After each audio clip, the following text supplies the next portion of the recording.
Spark में जब भी हम स्पार्क की पढ़ाई करते हैं तो उसमें ये देखते हैं कि उसका इंफ्रास्ट्रक्चर कैसे हैंडल करना है, उसकी मेमोरी कैसे हैंडल करनी है, उसमें डेटा कैसे हैंडल करना है, ये सारी चीजें हैंडल करना हमें आना चाहिए। तो इंफ्रास्ट्रक्चर की अगर हम बात करें, स्पार्क की इंफ्रास्ट्रक्चर की बात करें, अभी डेटा की बात अगर हम छोड़ें, केवल इंफ्रास्ट्रक्चर की बात करें, तो हमें यह देखना होगा कि स्पार्क के इंफ्रास्ट्रक्चर में किन किन चीजों का रोल है वो हम देखते हैं। और उसको देखने से पहले एक कहानी ये है, उस कहानी को अगर आप समझ लेंगे तो ये स्पार्क का इंफ्रास्ट्रक्चर समझना हमारे लिए आसान हो जाएगा। तो वो कहानी ये है कि एक गांव है, गांव में एक पंचायत भवन है, यानी कि मेरा ये कहना है ये आपका गांव है, गांव में यहाँ पे पंचायत भवन खुला हुआ है ना, ये पंचायत भवन है। और पंचायत भवन गांव के ठीक मुहाने पे है। उस गांव में हाउस होल्ड भी होंगे, घर भी होंगे, हाउस होल्ड्स। उस गांव में मान लो ढेर सारे हाउस होल्ड्स हैं। रिमेंबर कि उस गांव में एक पंचायत भवन है, सिर्फ एक, और हाउस होल्ड्स मल्टीपल है, बहुत सारे। ऑब्वियसली गांव में ऐसा ही होता है, एक पंचायत भवन होगा और उसके आसपास बहुत सारे हाउस होल्ड के मकान होंगे, घर होंगे। तो वही यहाँ पे वही कहानी मैं बता रहा हूं। अब एक हाउस होल्ड के पास कुछ सर्वेंट्स हैं,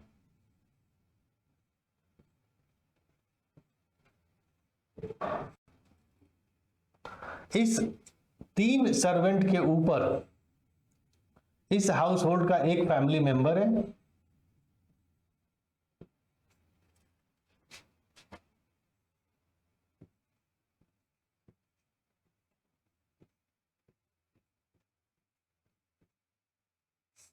ये फैमिली मेंबर 2,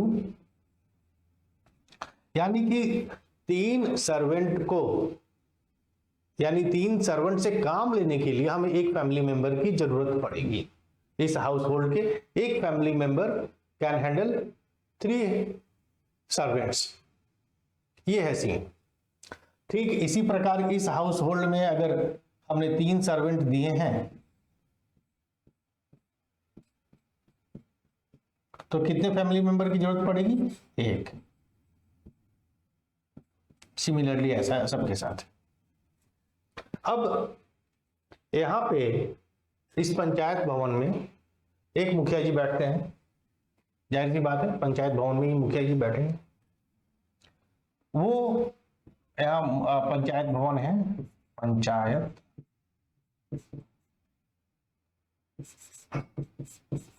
पंचायत भवन, यहाँ पे बैठते हैं मुखिया जी।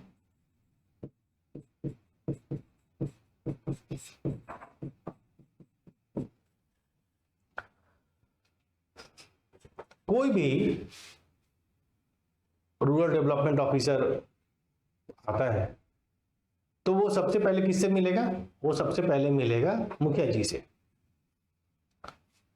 या अगर रूरल डेवलपमेंट ऑफिसर कुछ गवर्नमेंट के फंड्स, गवर्नमेंट की दी हुई कोई वस्तु अगर लेके जाता है तो सबसे पहले जाके मुखिया जी से मिलेगा। तो मान लो कोई गवर्नमेंट ऑफिसर एक बार में राइस लेके आता है तो किससे मिलेगा सबसे पहले? वो मुखिया जी के पास जाके, यानी कि पंचायत भवन में जाके देगा। पंचायत भवन में जैसे ही ये गुड्स वाली गाड़ी आई, उसमें राइस लदा हुआ है, उस राइस के पैकेट्स बनेंगे।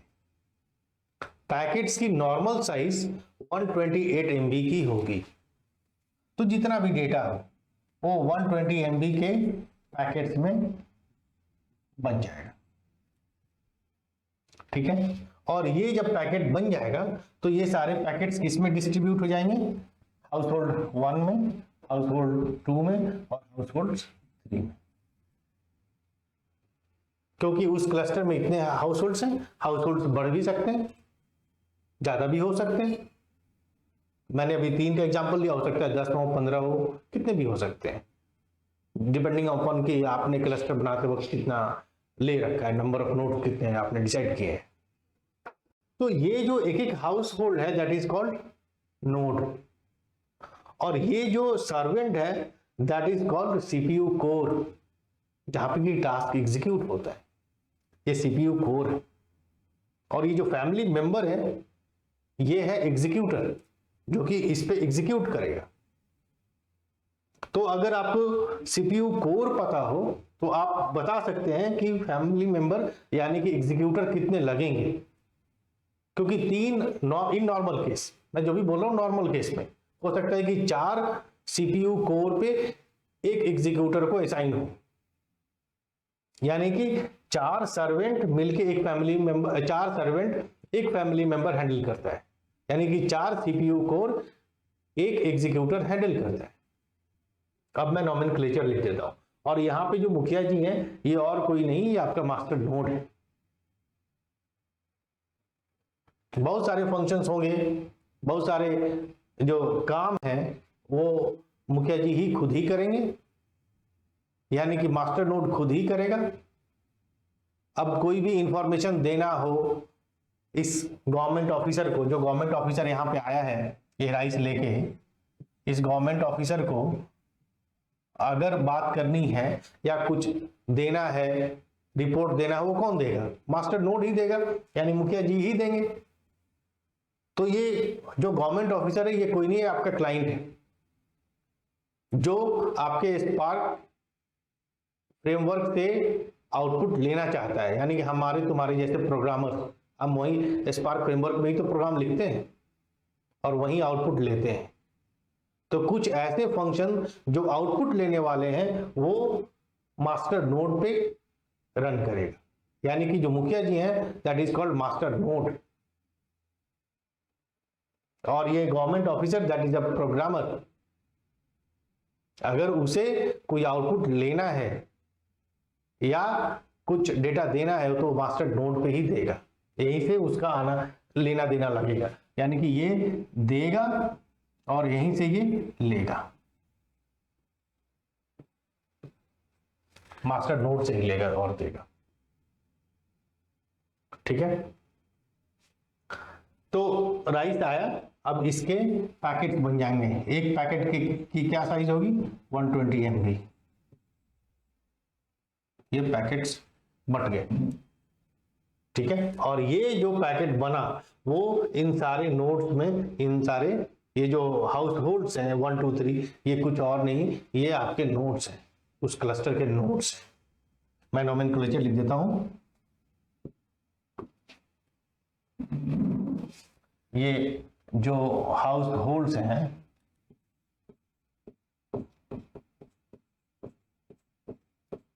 ये कुछ और नहीं आपके नोड है। ये जो फैमिली मेंबर्स हैं ये कुछ और नहीं, ये आपके एग्जीक्यूटर्स हैं।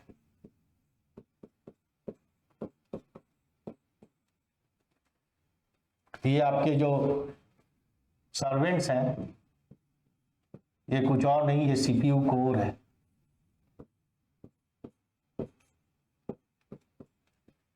ये जो मुखिया जी हैं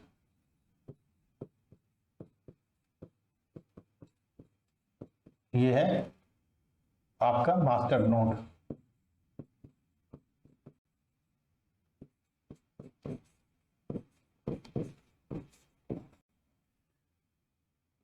ठीक है, ये राइस जो है ये है डेटा,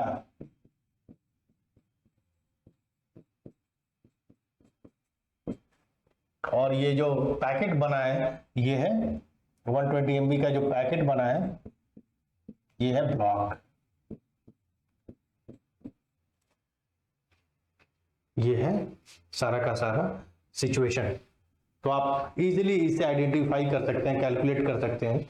इंफ्रास्ट्रक्चर, एटलीस्ट इंफ्रास्ट्रक्चर आप कैलकुलेट कर सकते हैं कि कितने दिए हुए सीपीयू कोर अगर हैं आपके पास, अगर सीपीयू कोर आपको पता है तो आप बता सकते हैं कितने एग्जीक्यूटर लगेंगे। है ना। तो इस तरह से आप कैलकुलेट कर सकते हैं इनका। दूसरा, आप ये बता सकते हैं कि पार्टीशन, हाउस होल्ड्स के पास जो पार्टीशंस हैं, ये जो डेटा है, मान लीजिए कि 120 MB, ये कितना पैकेट बना हुआ है, 1 2 3 4 पैकेट्स हैं। तो अब ये मान लीजिए 4 पैकेट्स हैं और यहाँ पे भी हमारे पास 4 नोड्स हैं, हाउस होल्ड्स हैं। तो एक एक पैकेट मिलेगा सबको बराबर बराबर पैकेट मिलेगा। तो एक पैकेट यानी कि जो एक पैकेट है वो यहाँ पे आते ही उसको कहेंगे एक पार्टीशन। सब नोड में एक एक पार्टीशन बन जाएगा और उस पार्टीशन में वो एक एक पैकेट रखा जाएगा। यानी कि ये यहाँ पे ये कहलाएगा ब्लॉक, डेटा ब्लॉक। और यही वही चीज अगर यहाँ पे आ जाती है तो वो कहलाता है पार्टीशन।